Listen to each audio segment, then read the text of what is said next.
Lucy Thomas first stepped into the public eye at 14, walking onto a brightly lit stage with nothing but a song and a voice that refused to be ordinary. She came from Wigan, Greater Manchester, a place of quiet streets and ordinary lives, and yet when she opened her mouth to sing, the room stopped. She did not pick a safe pop hit that would charm a television audience. She chose instead an operatic aria, a piece that belonged more naturally to concert halls than to a family-friendly talent show. From the opening phrase, the effect was immediate. The audience fell silent, and the 3 rotating chairs on the stage turned almost instantly. The contrast was startling. A teenage girl whose presence and phrasing suggested years of careful musical training produced a sound rich with control and tone. The reaction that followed was intense. Video clips from that audition flew across social media, shared by people who could hardly believe what they heard. Praise came from unexpected corners. Casual listeners, teachers, and critics all commented on a maturity in her voice that did not match her years. When people later asked why she had chosen a classical piece over something more mainstream, she answered plainly, "This is where I find myself." That simple sentence felt like a clear artistic choice, rather than a calculated media soundbite. In later rounds, she continued to stand out. During a battle round, she and 2 fellow contestants performed "You Raise Me Up," and she rose above the group with steadiness and breath control that left the coaches impressed. Observers compared the tone to that of conservatory-trained singers. One coach even said her voice belonged in big houses like the Royal Opera House. Those remarks were flattering, but they also created pressure. Attention can be a double-edged thing, and public expectation sometimes demands a path the artist does not want to follow. Television competitions are complex places where voting, ratings, and show narrative often influence who wins more than pure vocal talent. Although she had a voice that moved many, she did not finish as the winner. Some viewers believed the show favored contestants who fit a more mainstream, pop-friendly template.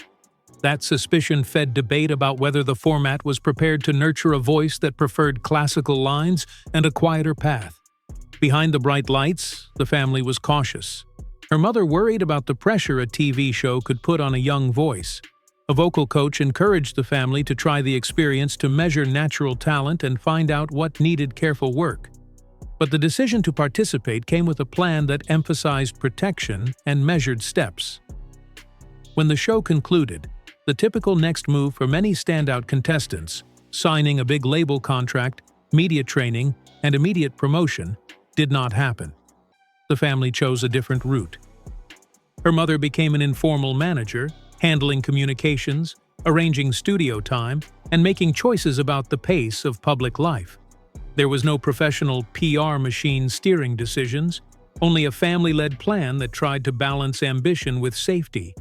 She began recording simple cover videos at home, learning to edit footage with free software and posting pieces to a modest YouTube channel. The videos were low production. A single camera, a microphone, a backing track, and a voice that carried warmth and clarity. That simplicity connected with listeners in a way high-budget marketing often cannot. Those homemade clips struck a chord. In 2019, a cover of Hallelujah and a performance of Somewhere spread quickly, each collecting hundreds of thousands of views in a short time. Viewers noted the surprising contrast between a young, unassuming face and a voice with a depth that sounded older than the singer. The modest presentation, no elaborate backing, no flashy edits, made listeners feel close to the performance in a direct, intimate way. An independent label known for classical crossover music offered a small deal, and she recorded her debut album in a modest Manchester studio. The record included covers such as Time to Say Goodbye, Ave Maria, and I Will Always Love You. There was no nationwide marketing blitz. Instead, the album reached listeners through classical bloggers, Spotify playlists, and word of mouth among fans of crossover music. Reviews were generally kind, praising the unusual timbre and emotional clarity of a young singer whose interpretive sense felt beyond her years. Her second album took bolder steps. She experimented with repertoire choices that defied strict convention. including an aria typically associated with older male tenors. That decision provoked mixed reactions. Some conservative listeners were uncomfortable, while others praised the courage to interpret songs by feeling rather than rigid rules. She answered critics simply on social media. "Music is emotion, not gender," she said, "and if a song moves her, she will sing it." That statement captured an artistic stance that valued feeling and authenticity over conformity. Recording projects improved with collaboration. A producer with experience in the classical crossover world helped create fuller arrangements and cleaner mixes, though she still preferred to work in simple settings when possible. The family-managed path prioritized a degree of artistic control and personal health over fast commercial growth. That choice limited early access to large promotional teams and big touring resources, but it preserved a steady pace of development and allowed school and family to remain central parts of life. Then, a sudden silence happened. In 2021, she abruptly stopped releasing videos and interacting on social platforms for nearly 3 months. Fans waited, rumors spread, and tabloids speculated wildly. Later, she revealed in a careful post that doctors had diagnosed her with vocal strain, an overuse injury that had caused damage to the vocal cords. The recommendation was strict vocal rest and a carefully supervised rehabilitation program. For a young artist whose sense of self was entwined with singing, the enforced silence was terrifying. She later wrote candidly that she had feared she might never sing the same way again, admitting, "I once thought that if I lost my voice, I would lose myself." Rehabilitation reshaped her relationship to the instrument. She worked with a laryngologist who monitored vocal fold function and with speech therapists who designed progressive, targeted exercises. Biofeedback tools helped her see airflow and closure patterns. She learned to reduce neck and throat tension, to rely more on abdominal support, and to coordinate breath in a way that reduced strain. The new habits included proper warm-ups, better hydration, rest strategies, and lifestyle adjustments. The recovery required patience and a new relationship with the instrument. The forced break also proved artistically fruitful. In the quiet months, she began to write, reflecting on family memories and the small rituals of home life that had shaped her earliest experiences with music. Around her grandmother's kitchen, she had learned hymns and simple songs, and those memories later became the seed for new compositions. When she returned to recording, her focus shifted.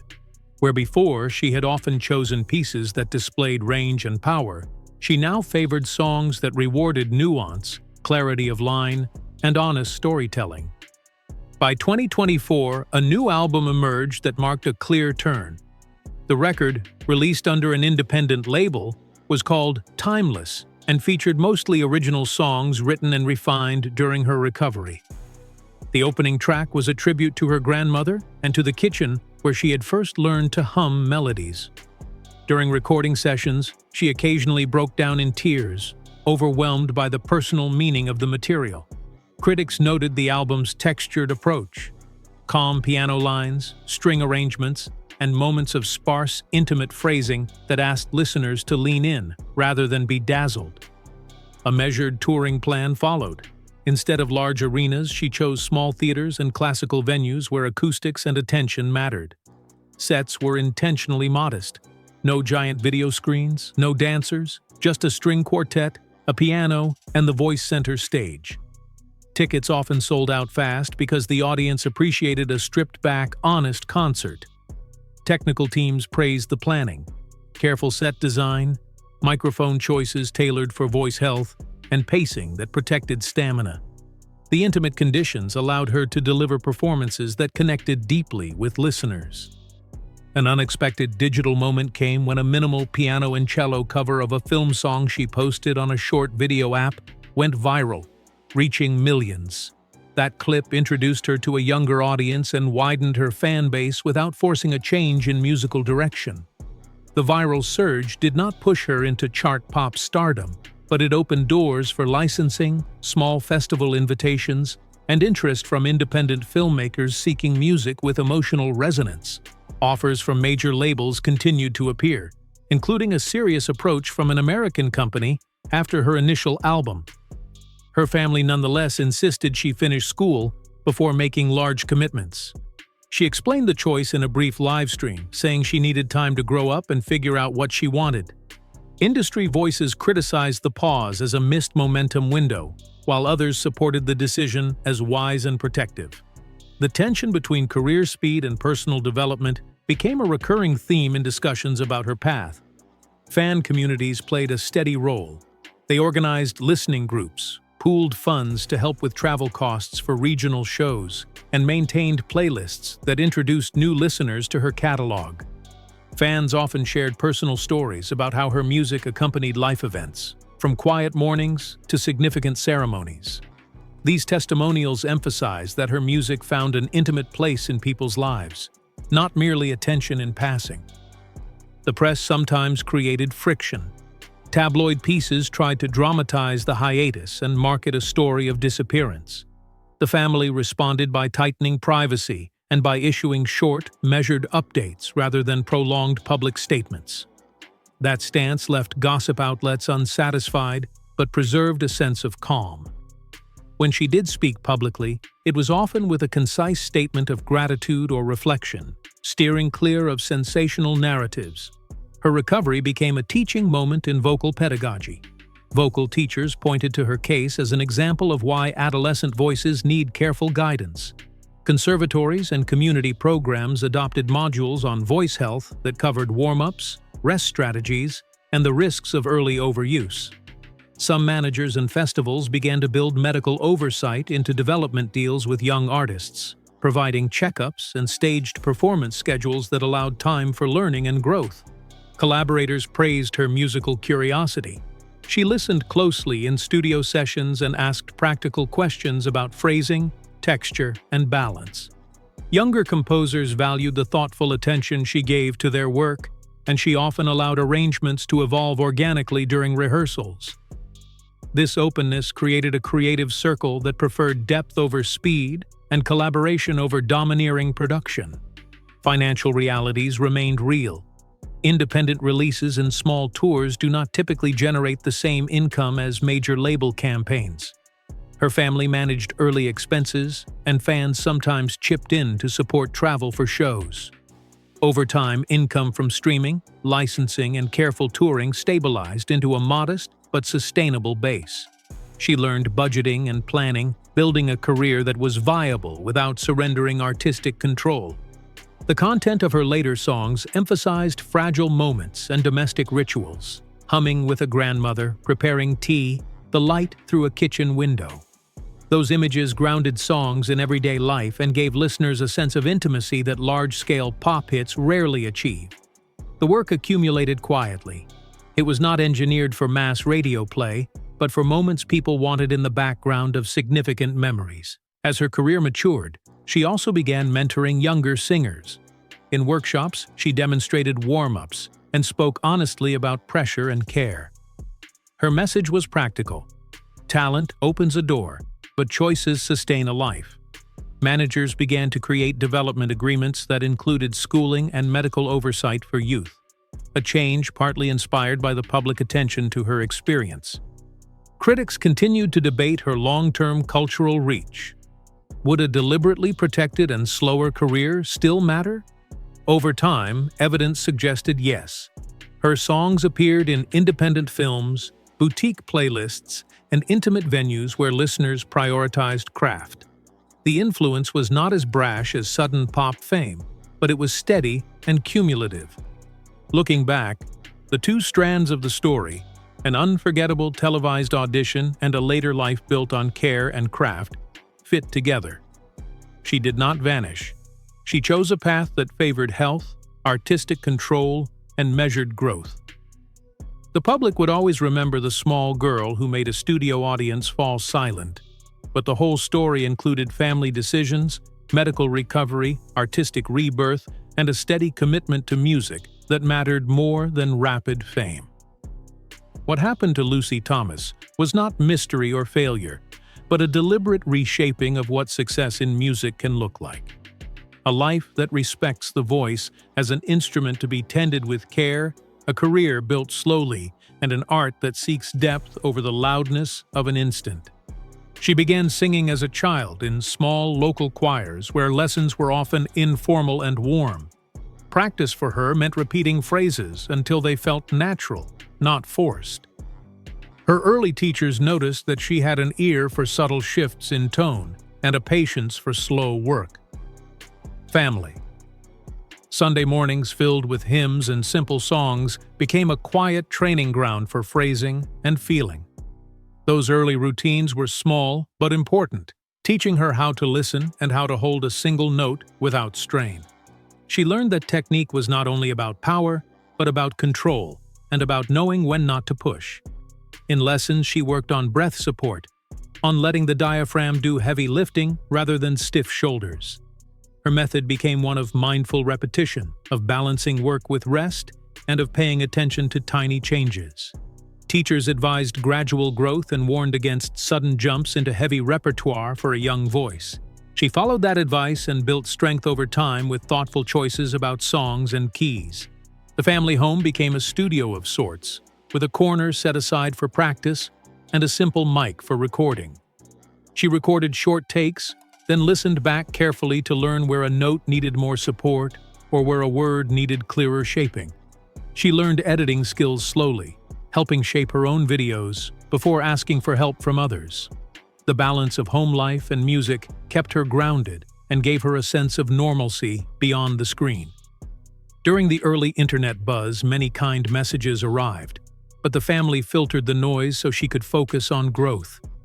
Not all feedback was helpful. Some comments pushed for quick fame, while others offered practical advice about technique. She paid attention to teachers and to a few trusted fans who gave steady and thoughtful feedback. Industry people sometimes misread the slow, private approach and assumed she was not ambitious enough. Those assumptions ignored a deliberate choice to develop voice and character before making big decisions. She took small steps: local recitals, charity events, and careful studio sessions. Each performance taught her stagecraft, how to stand, how to manage nerves, and how to shape a program that did not overtax the voice. She learned to read an audience and to give them what a song needed, rather than what the crowd wanted in the moment. The doctors and therapists she worked with used modern tools to measure vocal fold movement and to guide therapy. They emphasized that recovery was not simple rest, but a structured exercise plan, with gradual return to singing. Her daily routine included gentle hums, short phonation exercises, and timed rests. She also paid attention to general health, sleep, hydration, and avoiding strained speaking in noisy places. Her team designed a slow path back to performance with mock rehearsals and short studio checks. Those careful steps rebuilt strength and confidence more than raw volume alone. She learned to accept small setbacks and to let the voice dictate the pace rather than a manager or a timetable. After recovery, she began composing with what she had learned about tone and meaning. Writing songs gave her control over keys and ranges, allowing her to craft music suited to her voice. She found that small melodies reflecting home life were powerful because they were honest and easy to sing. Composing also helped her understand song form and harmony in a deeper way. She worked with young arrangers who added strings and soft brass to create warm textures. The arrangements often left space for the voice to breathe and for phrases to unfold slowly. She resisted heavy reverb or busy production that might hide the natural timbre and clarity. That sound choice connected with listeners who wanted authenticity in a world full of gloss. Her shows emphasized listening and quiet attention, a different skill than commanding a pop stage. The small venues she chose had rooms that held sound in a flattering way, allowing the voice to bloom. Audience response reinforced the idea that intimacy can carry as much meaning as spectacle. Local press and regional radio began to pick up on the thoughtful trajectory of her work. Reviewers often noted the courage to avoid shortcuts and the wisdom of protecting vocal health early on. Educational programs used her example to teach young singers about long-term career thinking. She also learned the business side of music to protect herself from bad contracts. Her mother and a trusted lawyer reviewed offers and taught her how royalties and rights worked. That learning reduced the chance of impulsive decisions driven by short-term excitement. She slowly built a small team of reliable people who respected her decisions and offered expertise without pressure. Over time, that team negotiated fair deals for streaming and licensing, which allowed her to keep creative control. Revenue never matched big pop stars, but it was enough to fund recordings and small tours. The financial stability helped her focus on art rather than survival choices that could harm her voice. She also met other young artists who shared a similar desire for care and control. Those collaborations led to small festivals and joint shows that celebrated craft. In workshops, she talked frankly about fear and doubt, and about how small, steady work can outlast sudden fame. Many young singers found comfort in the model she chose and cited her as an influence in interviews and on social media. As her work matured, industry people began to see that different career shapes can succeed. Managers and labels started to pay attention to the long-term health models she had used for herself.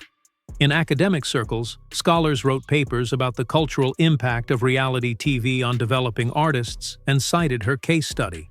Those studies argued for more protective measures and a slower staged exposure for youth on national platforms.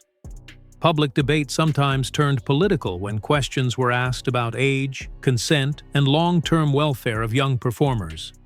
Her experience fed into those conversations, and some festivals changed rules about young performers appearing without medical oversight. Her fans organized quietly and with kindness, sharing links and buying records rather than spamming social feeds.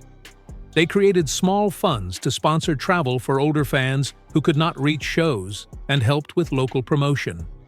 Those grassroots efforts gave shows a local feel and reminded her of the warm roots of her early singing. She used some of the funds to support music education in her hometown and to provide scholarships for voice lessons. Giving back felt natural and kept her connected to the place that had given her the first lessons. The work also built a stable reputation that made directors and small film producers more likely to hire her for soundtracks. That licensing work created new income streams and broadened her audience into film and TV circles without a big label push.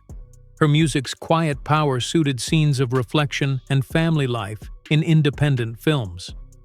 Those placements often led to more work and to small commissions that respected her style. Over time, she learned to handle interviews with a calm focus, offering short answers and steering conversations away from sensational angles. She preferred to talk about specific songs and the people who inspired them, rather than the drama of early fame. That discipline limited gossip and helped the press respect her privacy more often than not. Sometimes her story raised hard questions about class and access in music.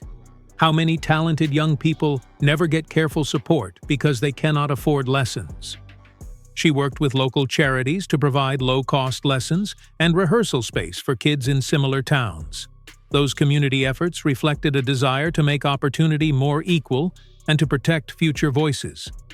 When she stepped on stage now, the small rituals were consistent: warm-up hums, a quick check with a coach, focused breathing, and a quiet greeting to the audience. Those practices reduced nerves and kept the voice ready to respond honestly rather than to perform empty power. The result was music that felt lived in and true, not spectacle designed to break records. She watched other young stars rise and knew her path was different, but no less valid. Many listeners came to appreciate the slower craft and to celebrate steady growth over sensational headlines. In time, she became a quietly admired figure in music circles, a proof that care and patience can form a real career. The early audition would always be part of the story, but the later chapters gave it meaning beyond that single viral moment. Her story also pushed industry thinking. More voices in management and production argued for phased exposure and medical support for youth artists. Contracts began to include clauses that allowed time for education and recovery. Some development deals included funding for vocal therapy and scheduled rest between major projects. These changes did not happen overnight, but the conversation shifted because one young voice had shown the cost of moving too fast. She kept writing and recording with the same quiet focus. New songs continued to draw on small memories and simple scenes, the things that make people feel connected and human. She made music for late-night listening and for small rooms filled with people who wanted to listen closely. Major markets sometimes missed her work, but listeners who found her music often stayed for the long view. In private, she remained close to family and friends.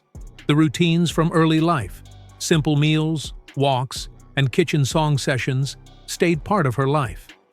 Those ordinary things grounded her in a way that made touring and recording less alienating.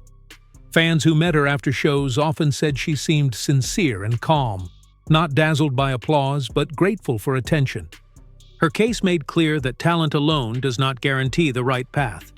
The choices that surround young artists, who they work with, how fast they move, and how they care for their bodies, shape the long arc of a career. Lucy Thomas became an example of how careful choice and a supportive family can create a life in music that is durable and humane. The music world she navigated remains complex and fast-moving, but the story she lived suggested a different value: slow craft. That value asks managers and audiences to think about what success really means. It asks whether instant fame is worth the cost when it might harm a voice or a young life. For many people who followed her from the start, the answer was clear. Long-term health and artistic truth mattered more than a headline. Today, she keeps making music on her terms. She records, tours small venues, and works with composers who respect quiet expression. She mentors younger singers and supports music education at home. The voice that once made a studio audience fall silent continues to speak, more measuredly and more fully, guided by choices that place the long view above the short spectacle. What happened to Lucy Thomas was a move away from the easy path to ready fame, and toward a slower, more careful life in music. That choice would not have been possible without family, teachers, doctors, and fans who cared for her beyond the viral moment. Her story shows that a bright beginning need not end in exploitation if people make different choices. It is a quiet lesson about protecting talent and about the many forms that success can take.